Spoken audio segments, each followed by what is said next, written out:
नमस्कार, स्वागत है आपका हमारे खास शो विश्लेषण में। आज हम बात करेंगे रूस और यूक्रेन के उस युद्ध की जो 3 साल से भी ज्यादा का वक्त गुजर जाने के बाद भी खत्म होने का नाम नहीं ले रहा। बड़े बड़े देशों की कोशिश इस जंग को रोकने में नाकाम साबित हो चुकी है, लेकिन अब इस जंग को खत्म करने का बीड़ा भारत ने उठा लिया है। जी हाँ, हमारे प्रधानमंत्री नरेंद्र मोदी ने हालिया रूस और यूक्रेन दौरे के बाद अब इस जंग के खत्म होने की संभावना काफी बढ़ गई है। रूस के राष्ट्रपति व्लादिमीर पुतिन ने हाल ही में एक अहम बयान जारी करते हुए भारत से इस युद्ध में मध्यस्थता की उम्मीद जताई है। इसके साथ ही पुतिन ने चीन और ब्राजील से भी मध्यस्थता की अपील की है, लेकिन इस पूरे मामले में सबसे ज्यादा भरोसा भारत पर ही किया जा रहा है। आखिर क्यों?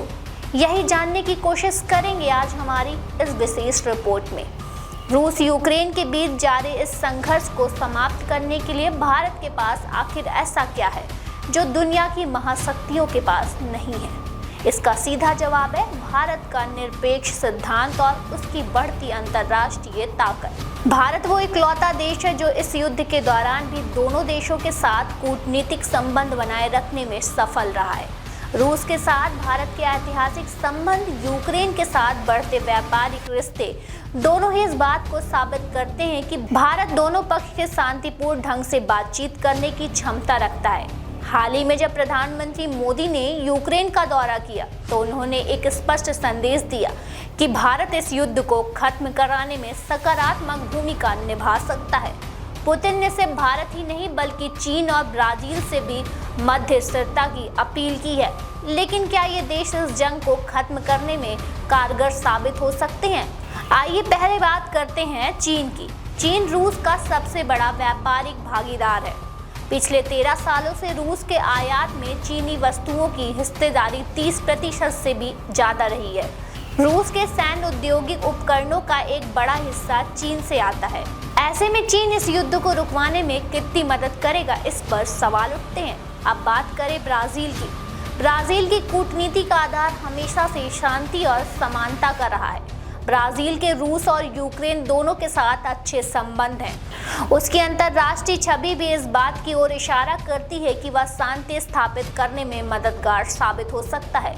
लेकिन अगर बात करें असल खिलाड़ी की तो वो है भारत। रूस और अमेरिका दोनों के साथ भारत के गहरे संबंध इस कूटनीतिक खेल में भारत को एक मजबूत स्थिति में खड़ा करते हैं। अमेरिका द्वारा रूस पर लगाए गए प्रतिबंधों के बावजूद भारत ने रूस के साथ अपने रिश्ते बनाए रखे हैं। सोवियत संघ के समय से ही भारत और रूस के बीच आर्थिक और सैन्य संबंध काफी मजबूत हैं। विश्लेषकों का माने तो पीएम मोदी की मध्यस्थता वाली रणनीति इस युद्ध को रोकने की दिशा में एक बड़ी पहल साबित हो सकती है। पुतिन द्वारा भारत का नाम लेना इस बात की पुष्टि करता है कि भारत के प्रस्ताव को नजरअंदाज करना दुनिया के लिए मुश्किल होगा, खासकर तब जब भारत और प्रधानमंत्री नरेंद्र मोदी की भूमिका वैश्विक मंच पर लगातार मजबूत होती जा रही है।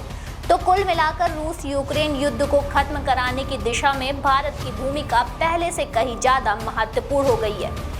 क्या भारत इस जंग को रोककर दुनिया में शांति स्थापित कर सकेगा? यह सवाल अभी भी भविष्य के गर्भ में है, लेकिन एक बात साफ है, दुनिया की उम्मीद भारत पर टिकी है।